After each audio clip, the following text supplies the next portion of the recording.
भाजपा के युवा नेता जय आहूजा ने कहा है कि सभी हिंदू अल्पसंख्यकों के लिए भारत में नागरिकता के दरवाजे खुले हुए हैं। उनके अनुसार पड़ोसी मुल्क पाकिस्तान, अफगानिस्तान और बांग्लादेश में अल्पसंख्यक बेहद पीड़ित हैं। इसके अलावा बांग्लादेश में तो हिंदू अल्पसंख्यकों पर अत्याचार हो रहे हैं। ऐसे में उन्हें अन्य राष्ट्र की तुलना में भारत में आसानी से नागरिकता मिल सकती है। इसके लिए नागरिकता संशोधित अधिनियम भी मौजूद है, जिसके तहत पाकिस्तान, बांग्लादेश और अफगानिस्तान के नागरिकों को पिछले वर्षों में नागरिकता दी गई है। 1950 में जब बांग्लादेश नहीं था, ईस्ट पाकिस्तान था, और इधर वाला आज का पाकिस्तान वेस्ट पाकिस्तान था, तब पाकिस्तान के प्रधानमंत्री और भारत के प्रधानमंत्री के बीच में एक संधि साइन हुई थी जिसका नाम नेहरू लियाकत पैक्ट है।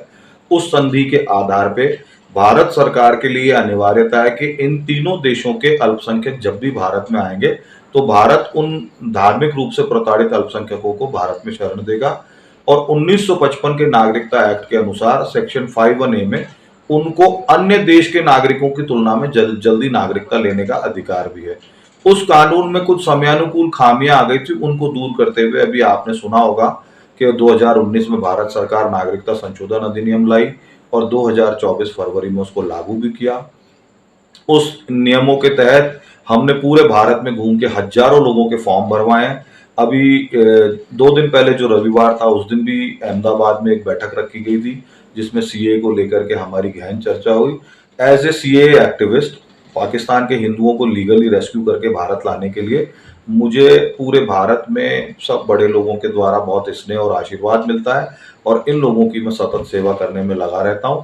तो भारत उनकी स्वाभाविक शरण स्थली है, ऐसा माननीय प्रधानमंत्री जी ने प्रधानमंत्री बनने से पहले भी अपने कई इंटरव्यूज में कहा, बाद में भी कहा, और संसद में इस तरीके का कानून लाके उनकी नागरिकता को सरल करके उन्होंने अपने दिए हुए वचन को निभाया। इस कानून का बांग्लादेश के अल्पसंख्यक विशेषकर हिंदू समुदाय के लोगों को कितना लाभ मिल सकता है? बहुत अधिक लाभ मिल सकता है यदि वो किसी तरीके से वहां पे से निकल पाए।